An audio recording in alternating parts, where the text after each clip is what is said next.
Coucou tout le monde, c'est Aude et bienvenue dans cette nouvelle vidéo. Aujourd'hui, nous allons faire la page la page 2, le recto et le verso de l'album Destination Vacances. Bien sûr, vous pouvez utiliser la collection que vous souhaitez, que vous avez chez vous, qui s'adapte à votre projet. La dernière vidéo, c'était la page 1, recto et verso. Aujourd'hui, nous allons faire la page 2, recto et verso. Alors, la page 2, le recto, est un peu plus complet et la page verso est beaucoup plus simple et rapide à réaliser. C'est pour ça qu'à chaque fois, je mets dans la même vidéo le recto et le verso. Nous avons besoin de notre base de page qui est la même que pour la 1. C'est 16 cm de large par 22 cm de haut, un pli à 1 et à 2 cm. Pour rappel, le premier pli, c'est la pâte de collage. Le deuxième pli, c'est les anses de page. Comme pour la page 1, nous avons une pochette. Nous avons donc besoin d'un papier de 16 cm par 22 cm de haut, comme ici. Sauf que nous faisons un pli à 1 cm de 3 côtés.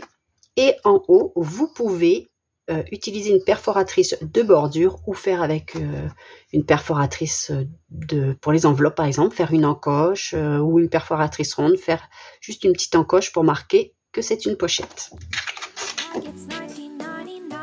Cette pochette, je viens la coller sur la base. Cette pochette, cette fois-ci, aura un rabat pour la maintenir fermée. J'ai donc un papier de 14 cm de large par 8,5 cm de haut au plus large. Après, vous pouvez faire la même bordure si vous avez utilisé un die de bordure par exemple. Sinon, vous pouvez simplement arrondir les bords avec une perforatrice d'angle de ce style, ou vous savez, celle que l'on appuie dessus.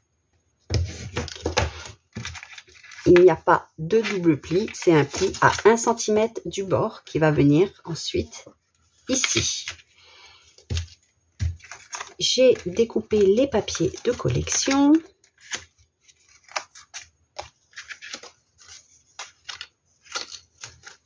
Comme ceci. J'ai aussi ancré les bords. Pour que ce soit fermé, j'ai découpé deux petits œillets d'environ 2 cm de diamètre et j'ai fait un rond au milieu. Et vous pouvez soit les faire tenir avec un œillet métallique ou une attache parisienne. Alors, l'attache parisienne, je pense que les miennes sont trop petites par rapport au trou que j'ai déjà réalisé. Ça fait juste, j'ai peur que ça parte. Donc moi, je vais utiliser mes œillets. Et ce sera maintenu par une ficelle. Donc je vais commencer par mettre celui du haut. Je vais mettre après celui du bas sur le papier de collection. Je colle mon papier de collection et ensuite je vais percer.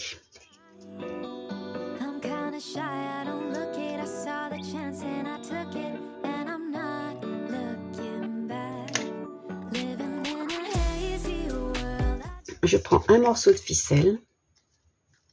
Je viens mettre à l'intérieur. Alors, on n'est pas obligé de mettre le petit rond. On pourrait directement mettre comme ceci. Moi, je mets l'œillet en papier pour faire joli.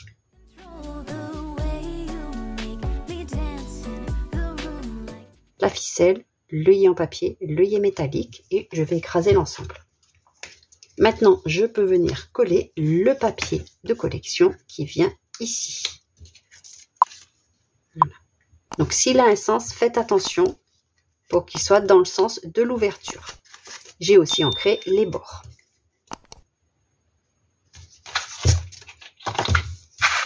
Je viens fixer la fermeture sur la base ici.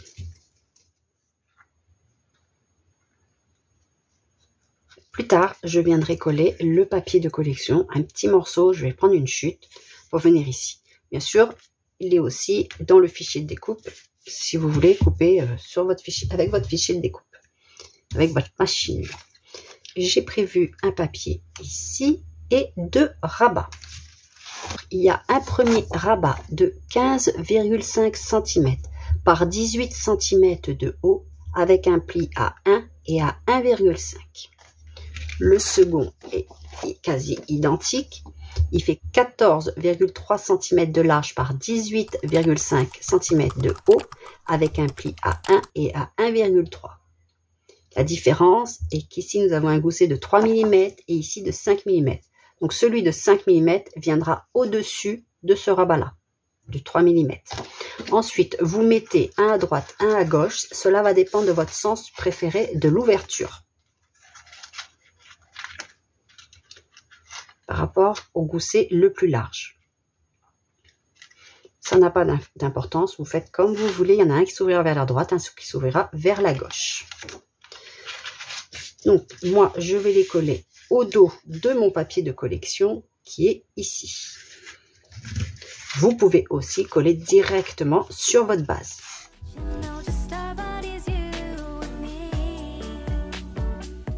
J'ai pas précisé, mais vous pouvez utiliser vos perforatrices d'angles pour avoir des angles un petit peu originaux qui apportent toujours une note supplémentaire à vos albums.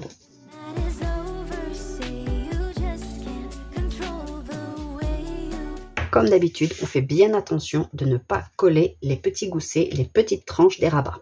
Je n'ai pas précisé, sur le papier de collection qui vient sur la pochette, j'ai fait une fente pour pouvoir glisser par la suite un tag pour avoir une pochette supplémentaire. Alors la fente, elle fait approximativement 1 cm d'ouverture.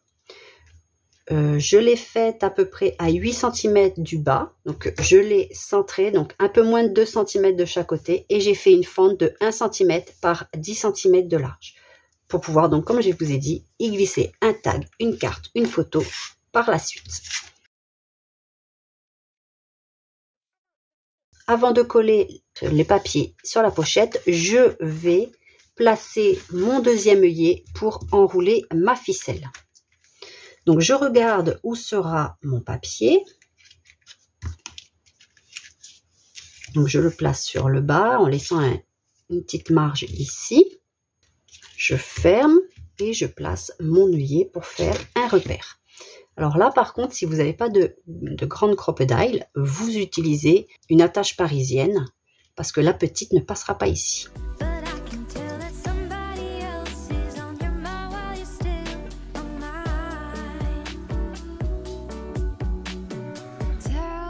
Alors, je vais déjà un petit peu arrondir ce que je n'ai pas fait pour le haut, mais soulever un petit peu pour pouvoir glisser plus facilement par la suite la ficelle.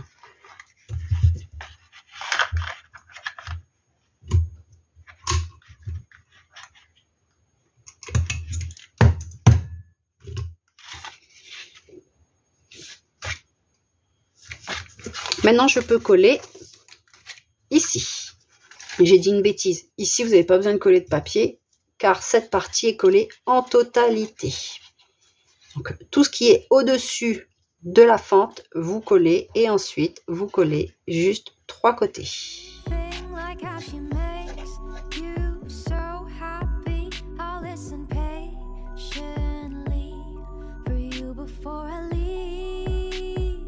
Nous avons donc notre pochette ici et une pochette plus grande, plus profonde ici.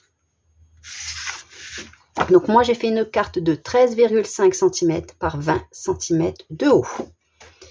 Et on peut fermer comme ceci. Ça ne gêne absolument pas le tag ou la carte que vous allez mettre par la suite. On va maintenant maintenir fermés nos rabats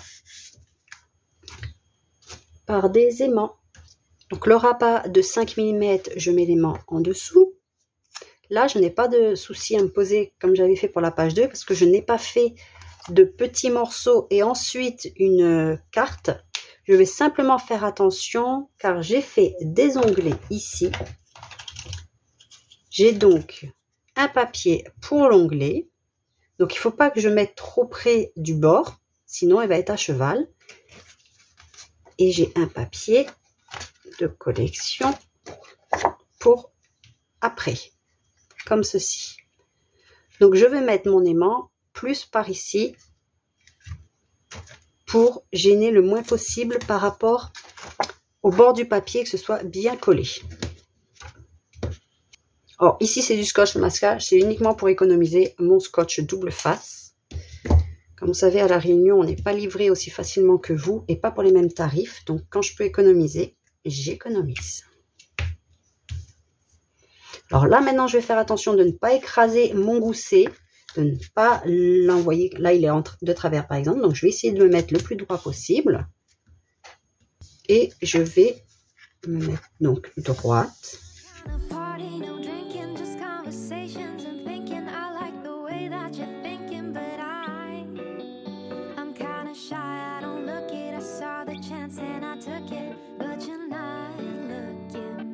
Et maintenant, je n'ai plus qu'à coller les papiers et les petits onglets.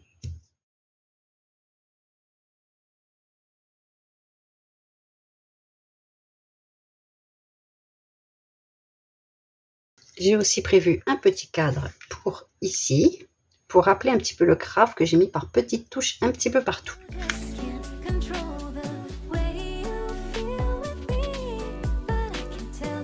J'aurais pu aussi coller un papier de collection ici, mais j'aime bien aussi le blanc, ou alors même tamponner sur le dos, sur la base ici de la pochette.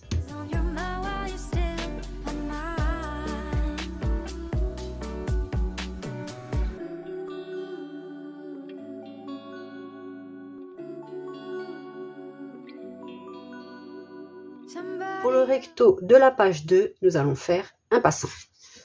Donc ici, c'est le dos de la page, donc c'est notre base avec nos deux plis à 1 cm.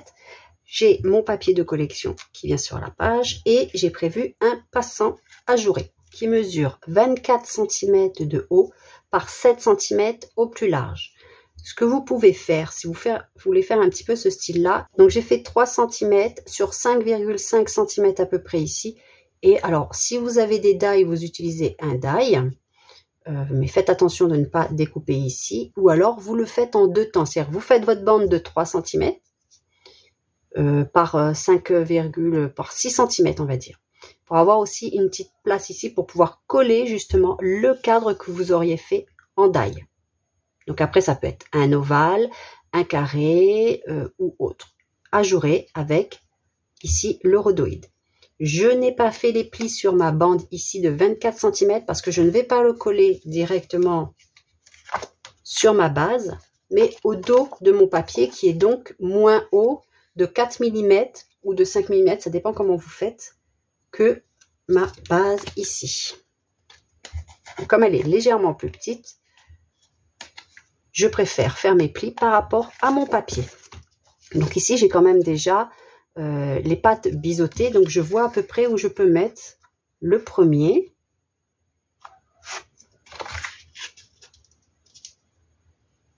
Je peux même plus ou moins me centrer, essayer de me mettre droit quand même.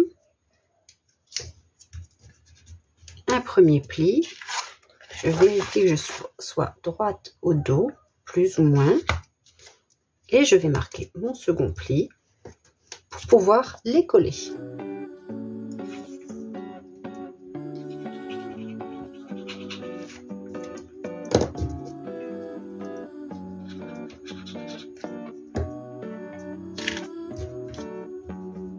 Je n'ai plus qu'à venir coller mon papier de collection ici. Étant donné que j'ai plié mes plis plus petits, il faut que j'ajuste en hauteur ma découpe. Et c'est parce que je ne l'ai pas collé sur la base, mais sur le papier de collection qui est donc légèrement plus petit. Mais vraiment pas beaucoup. J'ajuste au ciseau. Je n'aurais pas eu à faire ça si j'avais directement collé mon passant ici et ensuite glissé mon papier de collection en dessous. Chacun travaille en fonction de ses préférences.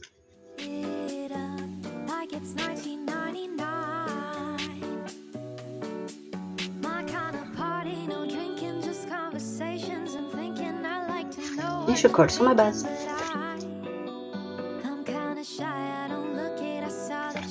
Notre page numéro 2 est terminée. Il ne me restera plus, bien sûr, comme d'habitude, à mettre des éléments décoratifs. J'espère que vous avez aimé cette vidéo. Si c'est le cas, n'hésitez pas à le dire en commentaire, à vous abonner, activer toutes les notifications pour ne rater aucune vidéo. Et je vous dis à bientôt pour la suite de cet album. Scrapez bien. Bye bye.